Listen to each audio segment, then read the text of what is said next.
All all right, everybody. I think I who knows. I'm just going to talk. Welcome to Global Affairs Unfiltered. I don't know if I'm coming through or not. I'm Jack Stockwell.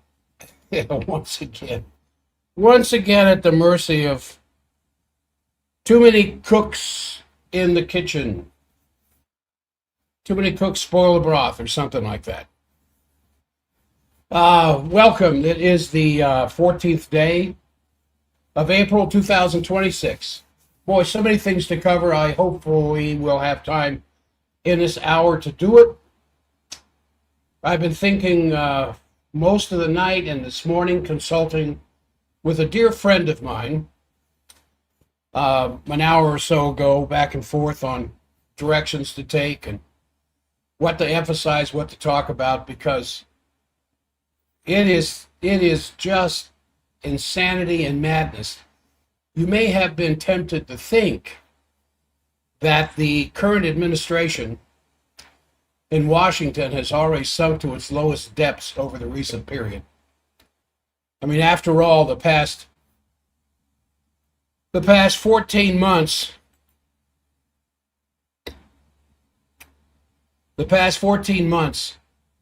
have been a veritable roller coaster of cacophony and crises that have gone from bad to worse. But the world has, I think, again been surprised by how low the administration can sink after this outrageous back-to-back announcements in just the last 36 hours. On Sunday, President Trump posted a very vicious attack of Pope Leo XIV, whose criticisms of the president's illegal war, and it is illegal, against Iran and his aggressive behavior generally has gotten under Trump's skin. He said Pope Leo is weak on crime, weak on nuclear weapons, and it doesn't sit well with me, the president put on Truth Social. The president now has not only insulted 2 billion Muslims in the world, he's added 1.4 billion Catholics worldwide as well. And the remarks drew some rather swift criticism from governments and religious leaders globally, including one particularly relevant response from the Undersecretary of the Vatican's Dicastery for Culture and Education, Antonio Spadaro, who wrote on X, quote, "If Leo were irrelevant, he would not merit any comment. Instead, he is invoked, named, opposed, a sign that his words matter. This is where the church's moral force emerges, not as a counterpower, but as a space in which power is judged by a standard it does not control." Then later in the day, later Sunday, and I'm sure you've seen this, I thought for sure it was a joke, a bad joke, but no.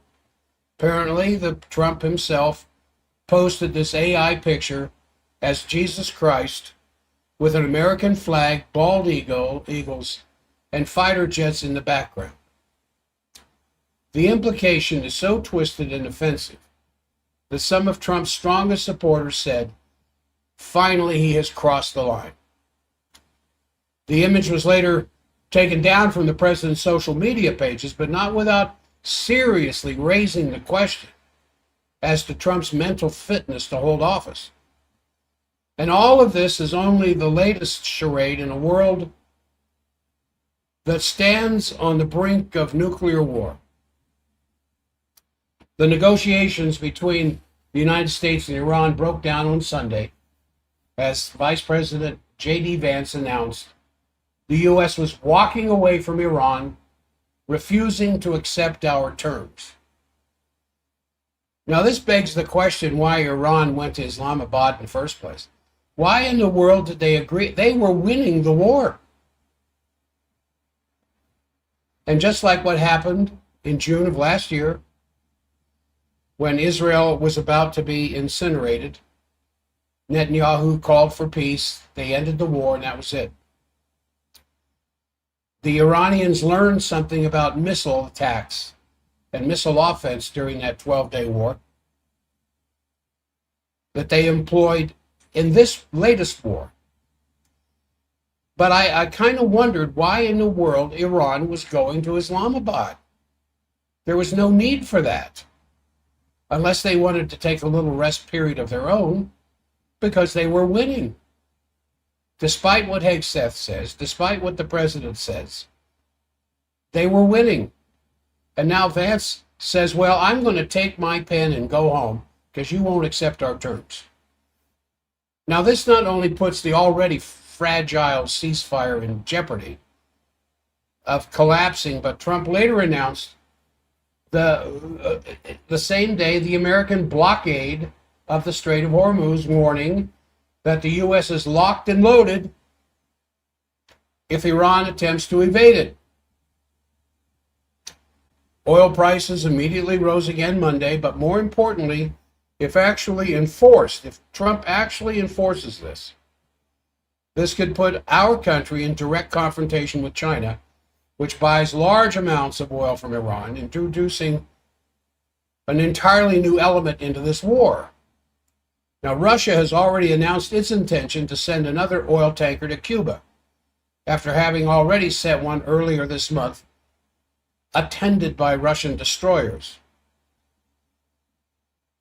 Do you see how crazy this is getting? Now, the word out of Iran, I think it was, this morning, that a fully loaded oil tanker has left the strait completely unharmed, uninterdicted, unconfronted by the American flotilla that's there, and apparently it's an oil tanker on its way to China.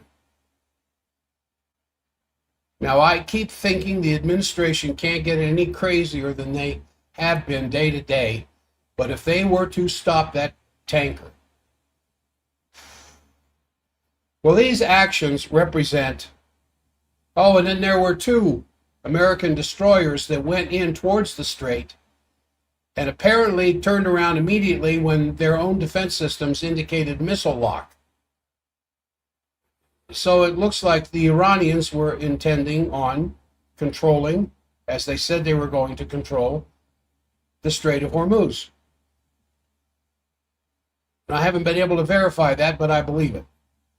So the commanders of those 2 destroyers, once their defense officers said, Commander, we have missile lock. Okay, let's turn around and go home. Apparently, they turned around immediately. Now, these actions represent an unacceptable threat to all of humanity.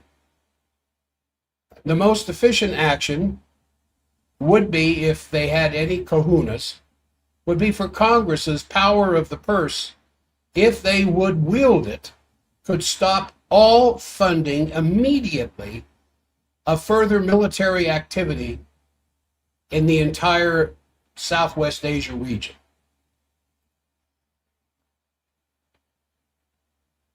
Now, independent candidate for the president, Diane Sayre, said this: "It's easy to posture on the question of impeachment or invoking the 25th Amendment.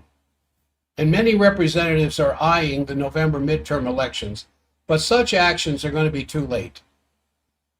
Billions of people on this planet depend on the U.S. Congress acting now to stop the war. Congress can brandish the power of the purse to end President Trump's unconstitutional attack on Iran, a criminal war of aggression as defined by the post-war Nuremberg Tribunal. Congress ended the Vietnam War through the power of the purse. Congress is expected to vote on a war powers resolution tomorrow, which is an excellent opportunity to act on this initiative." The other side, of course, is the profound occasion of the 250th anniversary of the founding of this country, the memory of which could serve to remind Americans of our true anti-imperial history at a time when the nation holds the keys between a fundamentally different world and an oncoming thermonuclear World War III.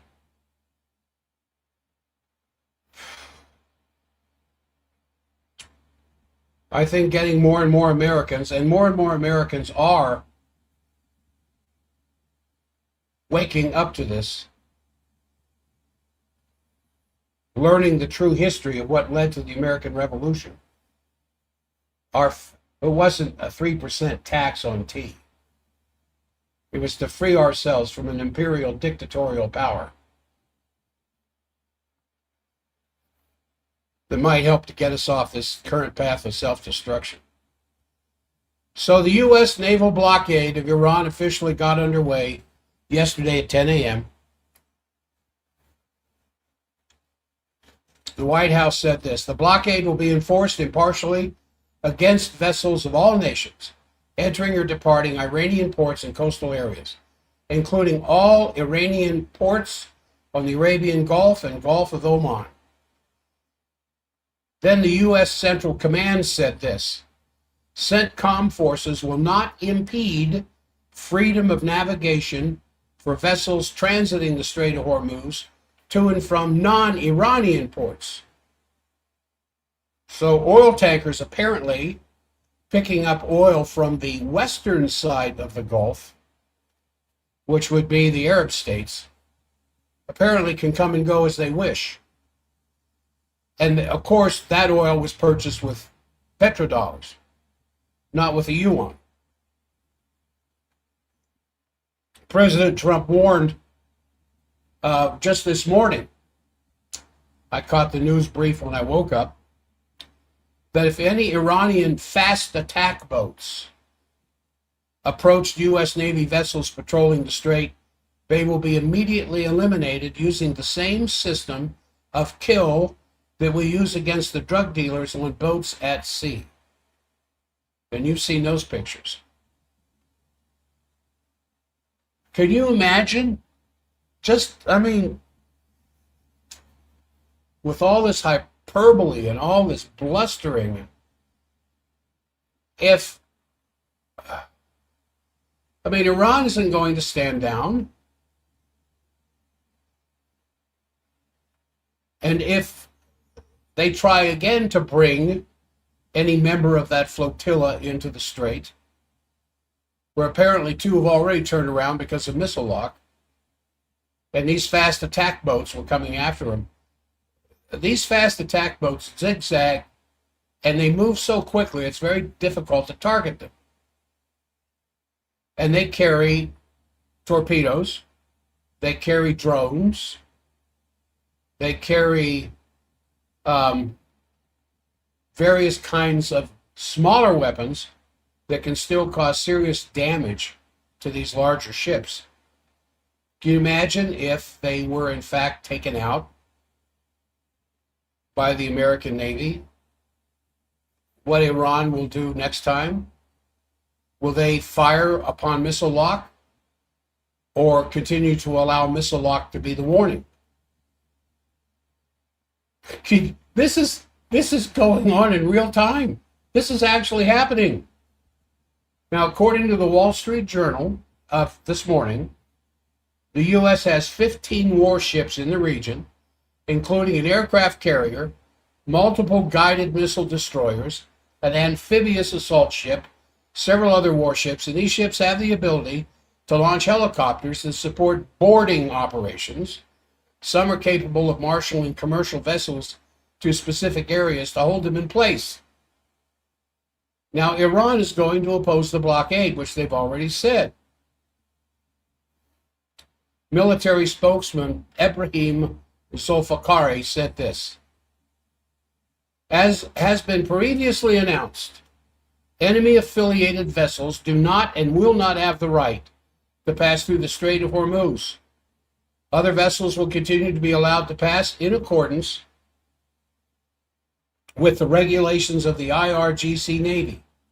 Iran will resolutely implement a permanent mechanism to control the Strait of Hormuz. The armed forces of the Islamic Republic of Iran clearly and firmly declare that the security of ports in the Persian Gulf and the Sea of Oman is either for everyone or for no one. If the security of the ports of the Islamic Republic of Iran in the waters of the Persian Gulf and Sea of Oman is threatened, No port in the Persian Gulf and the Sea of Oman will be safe. Now, a number of governments have made statements regarding President Trump's blockade of Iran's Strait of Hormuz, and even though Trump has claimed many countries are planning to assist us, so far not one of them has said so publicly.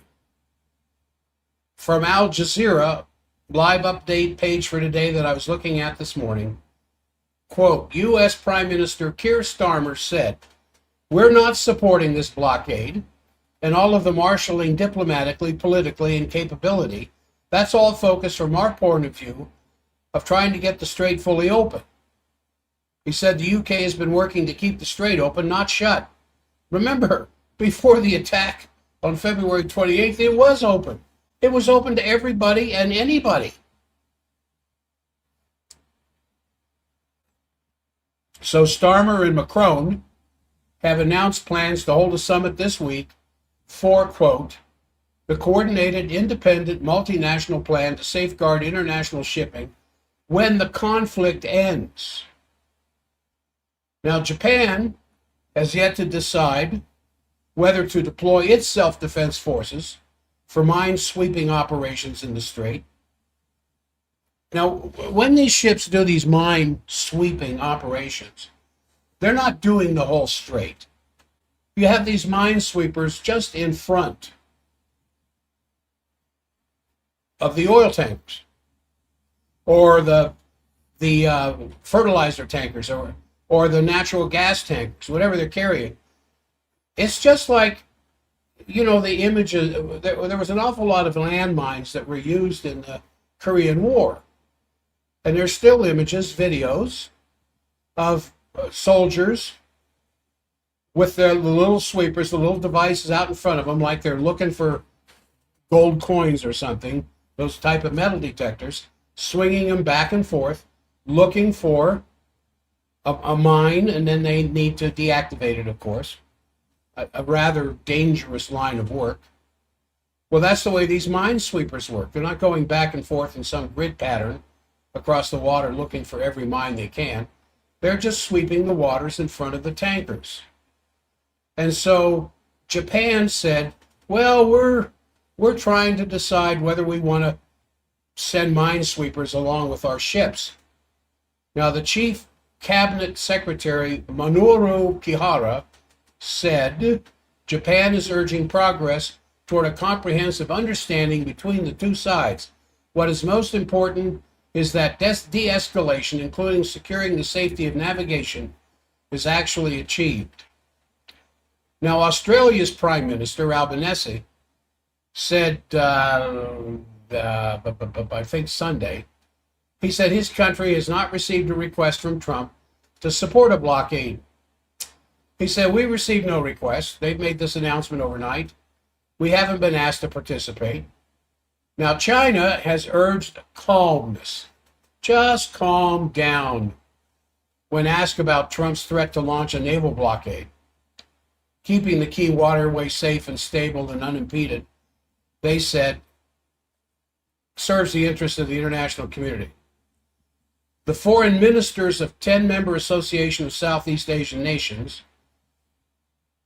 said, responding to the blockade, unimpeded and continuous transit. We call for the restoration of the safe, unimpeded, continuous transit passage of vessels and aircraft in the Strait of Hormuz. So where are all these people that President Trump said are coming to his aid? Now, when you look at the comments made by Iran following this failed negotiation in Islamabad, and remember, during the negotiations, 11 times, Vice President Vance got up and walked out of the meeting, not in an act of defiance, but he went out to get a phone call and call for help. Well, now they said this, and we think this, and then they said that, and we think that, and what do you want me to do? And then, no surprise of no surprise, he calls Netanyahu, the Vice President of the United States of America, representing the administration in Islamabad discussing a ceasefire negotiation, calls the prime minister of a foreign nation as to what to do. Now, who's wagging the tail? So the statements made by Iranian officials since these failed talks have combined defiance of President Trump's continuing threats with openness. They said this: "My colleagues raised forward-looking initiatives, but the opposite side ultimately failed to win the trust of the Iranian delegation in this round of negotiations." Why? Now, don't go any further till you answer that question. Why would the Speaker of the Iranian Parliament and head of the Iranian delegation to Islamabad, in meeting with the American Israeli delegation, say, "My side failed to win the trust"? Because they know who they're negotiating with. They're not negotiating with Donald Trump. Because that's why Witkoff and Kushner were there, to make sure that Vance didn't go out of script, that Vance did exactly what he was sent there to do. And why is Vance doing this? This is the job of Marco Rubio. And we already know Rubio's not in favor of this.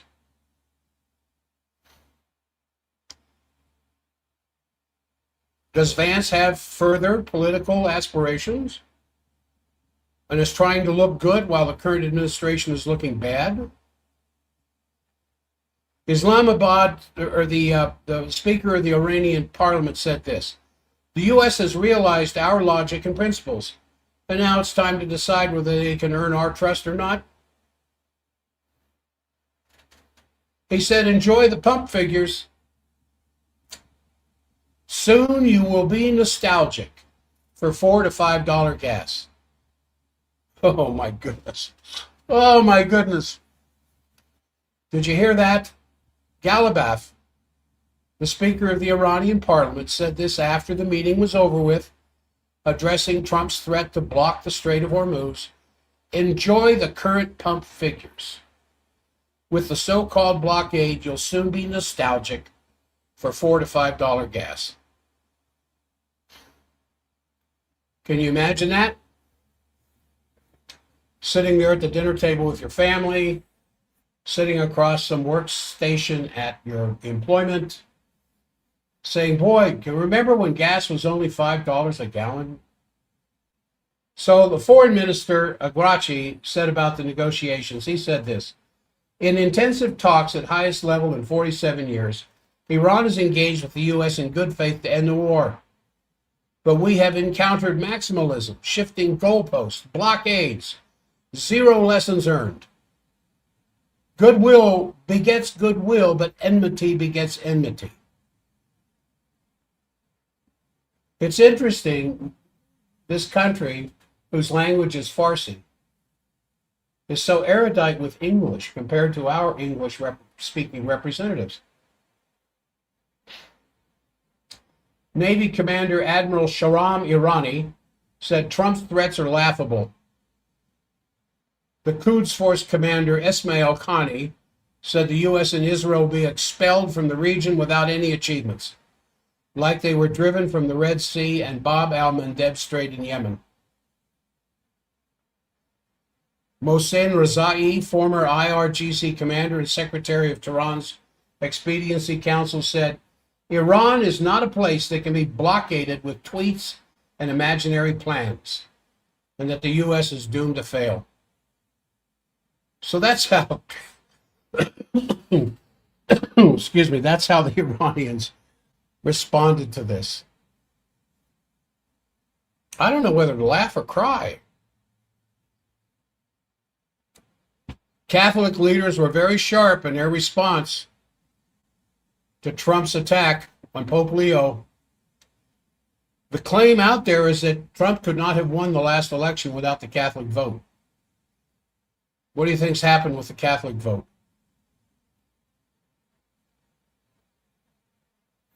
I was going to go into what Pope Leo said, Archbishop Coakley of the U.S. Conference of Catholic Bishops, Bishop Robert Barron of Rochester, Minnesota, but they all say the same thing. As one might expect, they're not too much in favor of what Trump had to say and the images he portrayed of himself as Jesus Christ. If you haven't seen this, it's just unbelievable. I didn't believe it at first. I thought for sure it was a joke, but no, President Trump apparently put it up himself. All right, now, every time you think, like I do, that the absurdity has reached its absolute peak, President Trump is managing to top it. And after he got through insulting, was it 1.5 billion Muslims, he's now picked a fight with the Pope on the issue of war and peace, adding, was it, you figure 2.7 billion Muslims worldwide, 1.5 billion Catholics.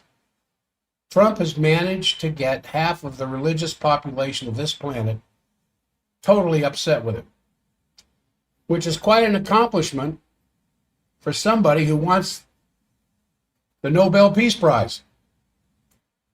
His recent statement, which was actually a response to what Pope Leo XIV had said about how war is to be rejected and how God does not listen to the prayers of those who preach war. I mean, very strong statements coming out of Pope Leo himself the last several days. Then Trump puts out this unbelievable, I mean, if you haven't had enough proof so far of his mental condition, then it might be this statement where he said this: Pope Leo is weak on crime. He's terrible on foreign policy. His brother Louis is much better because Louis is all MAGA. He gets it, but Leo doesn't. I don't want a pope who thinks it's okay for Iran to have nuclear weapons. I don't want to have a pope who criticizes the president of the United States. He wasn't on any list to be pope, and he's only there by the church because he was an American, and they thought that would be the best way to deal with President Trump. Wow. Leo should get his act together as pope. I mean, you don't have to be a Catholic. You don't have to even be Christian or even a religious person to respect those representatives of the millennial-old institutions. Well, anybody in their right mind would at least show some respect in a certain sense that the institution represented by worldwide Islam and worldwide Catholicism, maybe I should just say Christianity. These are the best institutions the world has produced so far, up to now. And if you start to take that kind of personality into the gutter of New York real estate behavior, Roy Cohn's language, how he used to talk, that really shows the complete breakdown of the presidency of Trump. And I think that's exactly how it's being read across this planet. Now, obviously, this is causing a lot of people to respond. As I said, Archbishop Coakley, who basically said he's disheartened by the president. Bishop Coakley said, Leo is not his rival, nor is Pope Leo a politician. He is the vicar of Christ. He speaks from the truth of the gospel and for the care of the souls. He says, Trump basically, in this same post, represented himself as a kind of Messiah. So that's really unbelievable. I think it will reverberate because this is undoing him for sure. Now, on the situation in and around Iran, the U.S. Central Command yesterday announced that Trump has blockaded all of the maritime traffic entering and exiting Iranian ports, which was supposedly started yesterday at 10 a.m. This blockade will be enforced impartially against vessels of all nations entering or departing, including all Iranian ports on the Arabian Gulf and the Gulf of Oman. CENTCOM forces will not impede, I'm quoting from the news here, freedom of navigation of vessels transiting the Strait of Hormuz to and from non-Iranian ports. So obviously Iran will oppose the blockade. The military spokesperson, Zolfagari, said defending Iran's territorial waters is a national responsibility and has been previously announced that enemy-affiliated vessels do not and will not have the right to pass through the strait.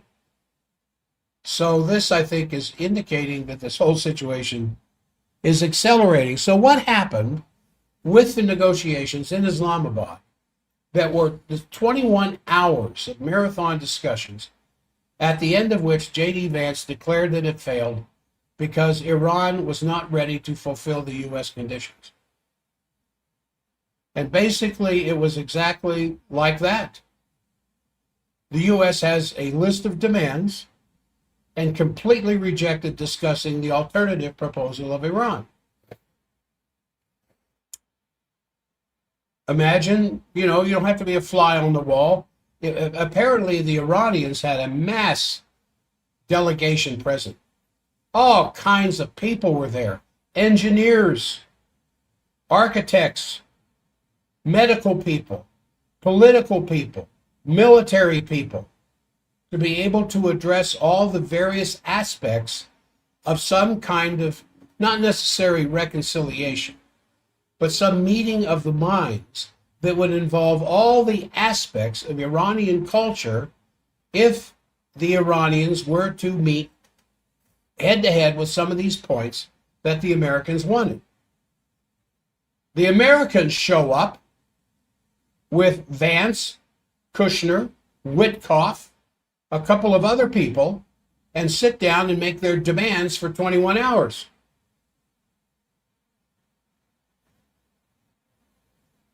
Oh my gosh.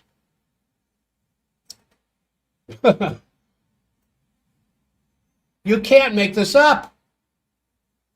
And so the demands, of course, were completely rejected. And the U.S. demanded an immediate total reopening of the strait. They refused to free the Iranian frozen assets that so far are about 27 billion, which are mainly in Germany, Luxembourg, Turkey, Bahrain, Qatar, Iraq, and Japan. And basically, they just did not give any room for negotiation. And the former Iranian Foreign Minister Zarif said that the U.S. cannot just simply dictate conditions to Iran, and that is why the whole thing completely failed. For crying out loud.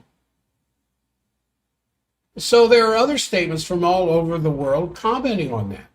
One comes from the Iranian government spokes, Mahajirani, who said in a TV interview that Trump did not accomplish a kind of regime change.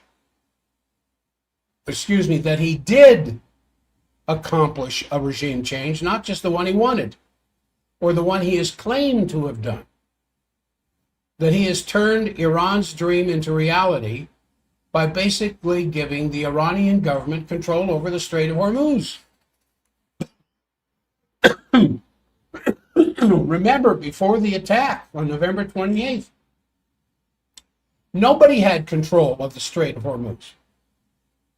It was open to any and all doing trade with the Iranian side of the Gulf and the Gulf state, the GCC side of the Gulf of Iran. And now Iran has taken control of the strait.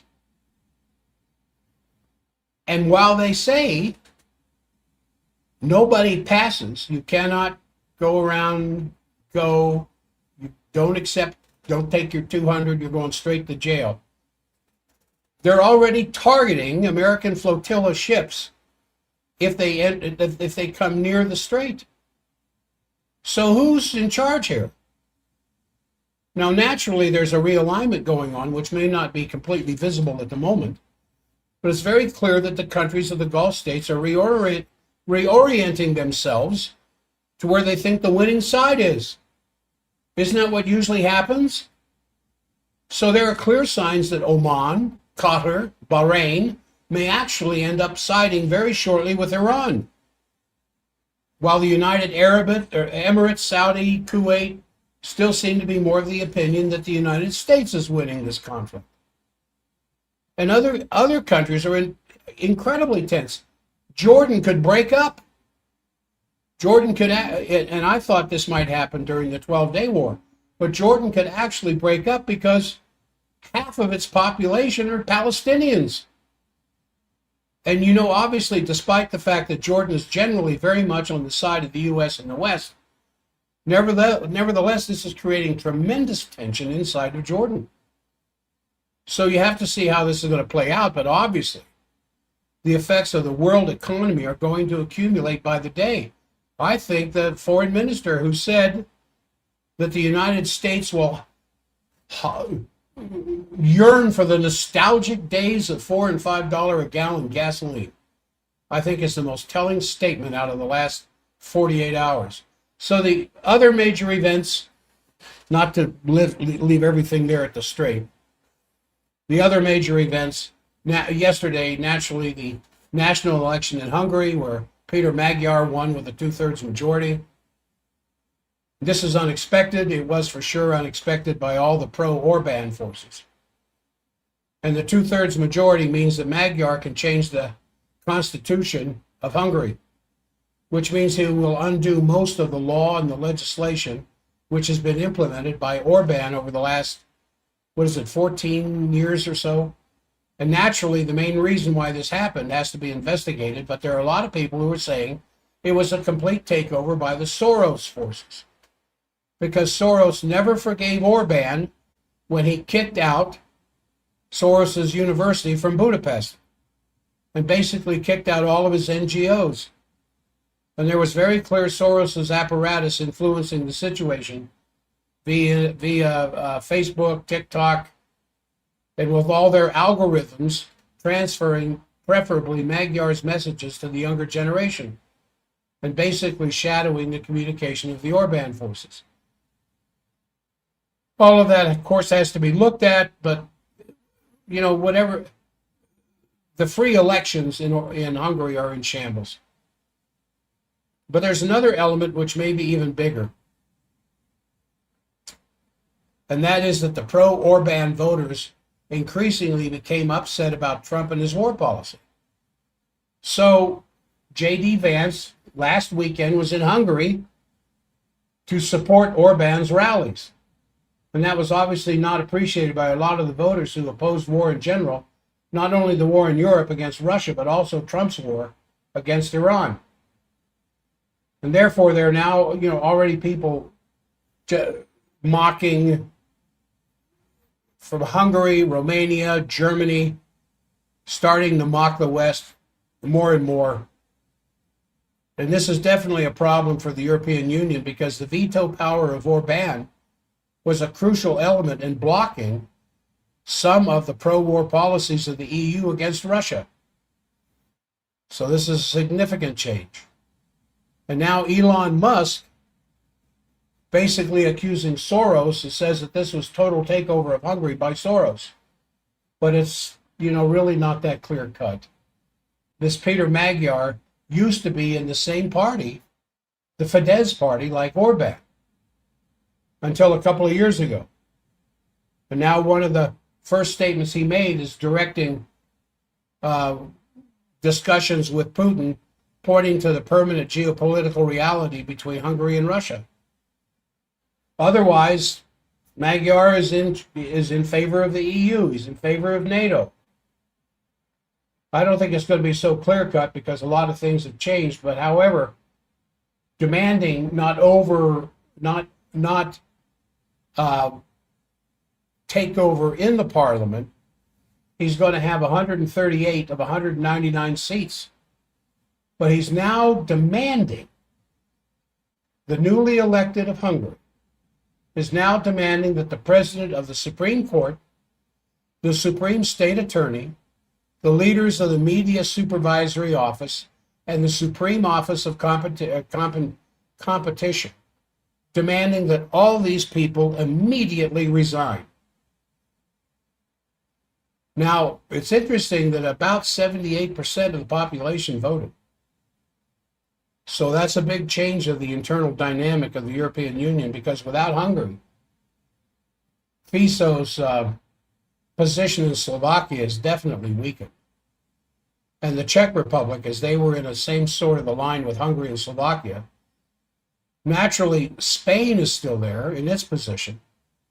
It's very clear that the EU as a totality, no matter what happened in Hungary, has definitely lost significantly in world political importance. The EU was not informed about the attack on Iran by Trump before it happened, nor has the EU, any representatives of the EU whatsoever, had played any role in the negotiations. So otherwise, the usual culprits are continuing their war policy. The British Air Force General and Chief of the General Staff, Richard Knighton, has announced that Great Britain is preparing for war. Now, all last year, I talked about how the Pistorius, the defense minister of Germany, says Germany is getting war ready. We're going to be war ready by 2029. And now the British Air Force General and Chief of the General Staff of Britain just said, we are preparing for war. He said the entire population, from the army to hospitals to enterprises, must be prepared for the coming case of warfare. And so he activated the so-called War Book of the government, which originally was developed in the First World War. It's a handbook with detailed plans, what should happen with the schools, how the hospitals should be evacuated and emptied for war purposes. This is going on now in Britain. The rationing of food, even the security of natural cultural goods, how to protect critical civilian infrastructure, the power stations, water management, transport systems. It's nothing quantitatively different from the Operation Plan Germany, except they're using more martial language. Unbelievable. Going on as we speak. He also announced the danger to Great Britain one could see by the Russian shadow fleet swimming into British waters.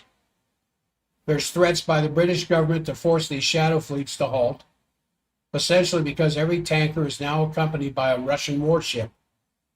So that shows you that the atmosphere is definitely getting more tense.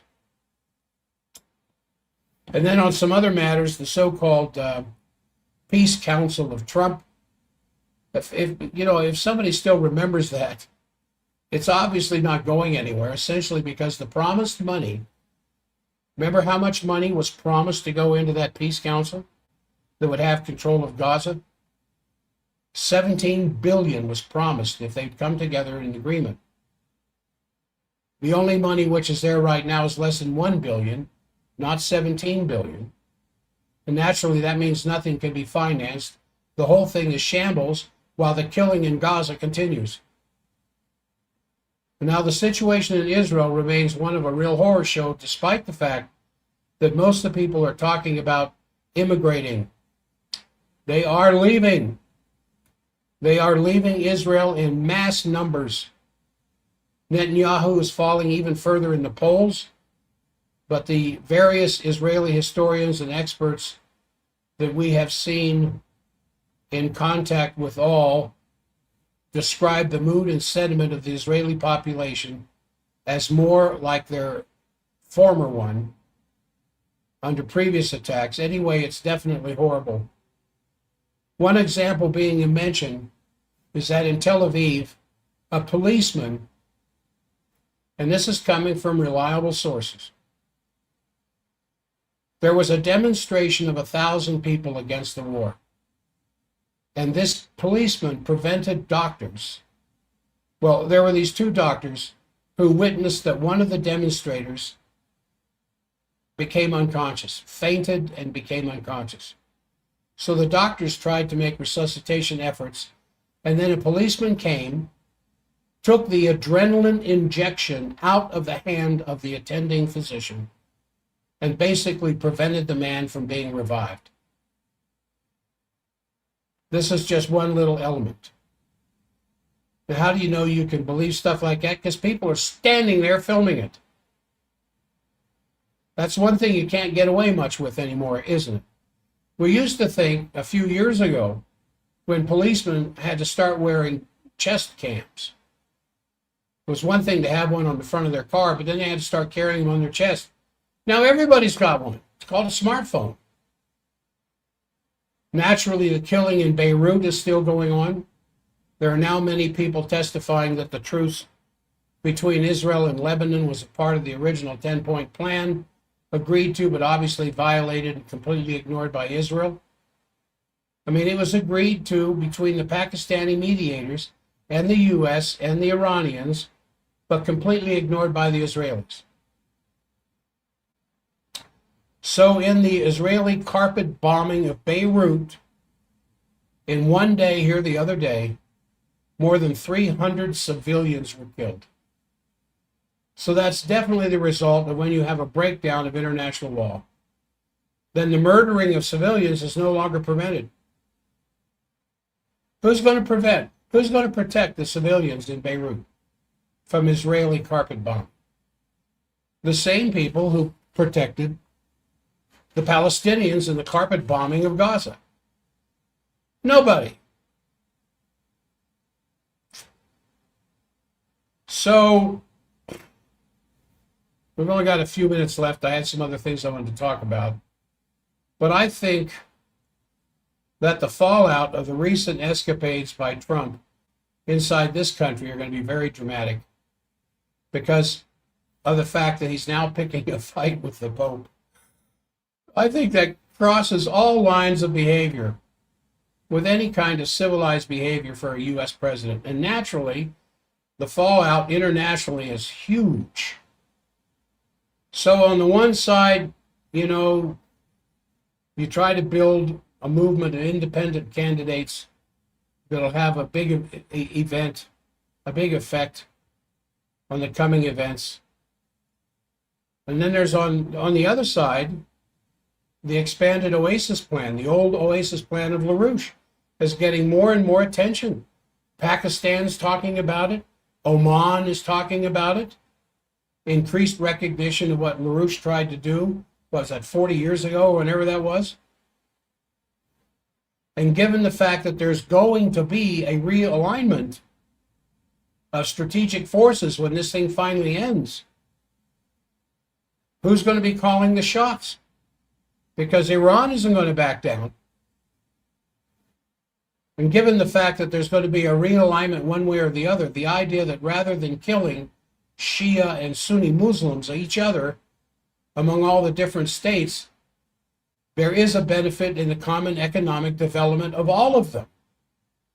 And there are discussions going on between the Shia and the Sunni.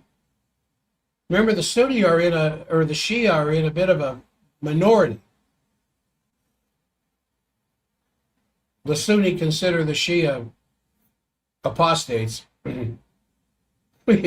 It's not that Christianity doesn't have its own knuckleheaded people as well. But, and they've been at each other's throats for a long time. But remember, ISIS and Al-Qaeda and the Syrian group and many of the Islamic terrorist groups are all Sunni. And they hate the Shia. And Iran is primarily Shia. And the idea that Iran is the great center of terrorism on the face of the planet because they fund all these different terrorist groups is ridiculous. They're at war with each other.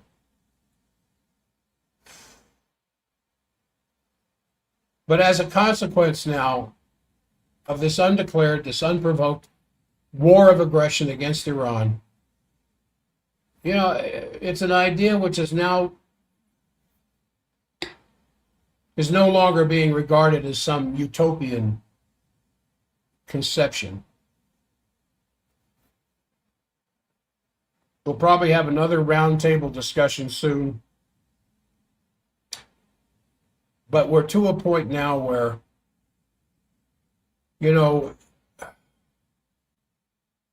I think there has to be an element added here that is very clear that the world is not going to get out of this crisis without a major change in the current administration.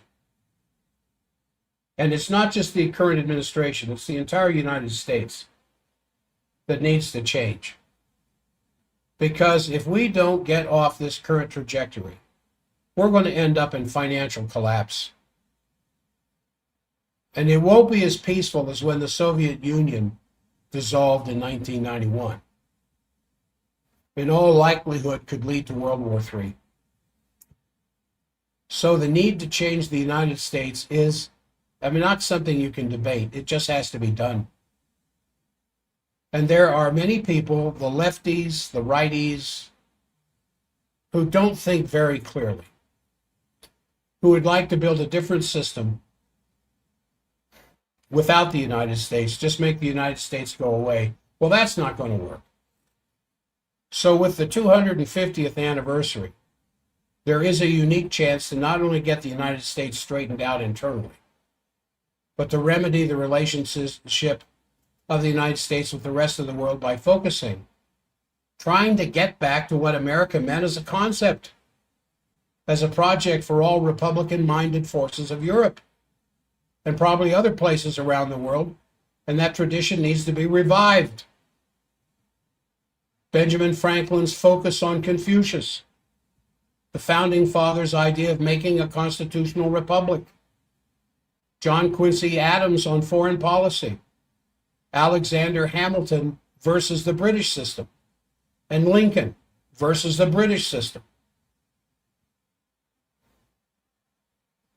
Somehow we have to get back to the focus on the idea of the United States coming back to its founding principles. A beacon of hope, a temple of liberty for the whole world, which the Pope said very clearly. He said, it's interesting the Pope said this, there's no point crying about unborn babies when you're drowning the migrants trying to flee from hunger and catastrophe.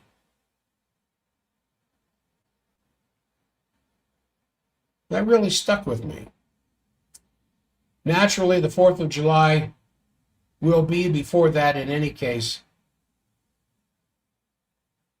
a need to focus on this anniversary in the sense of the United States turning from its current trajectory, because it doesn't look good.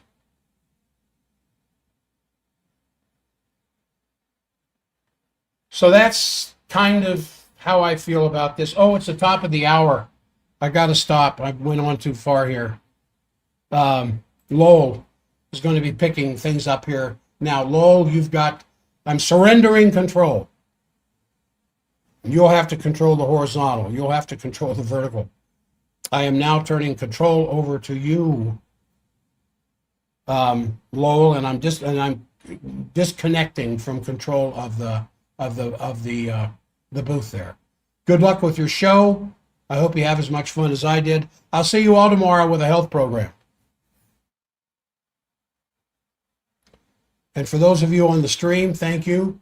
If you can like, subscribe, do all that kind of algorithmic stuff, it will help spread the word of what we're trying to get out there. Thank you again very much. Thank you very much for your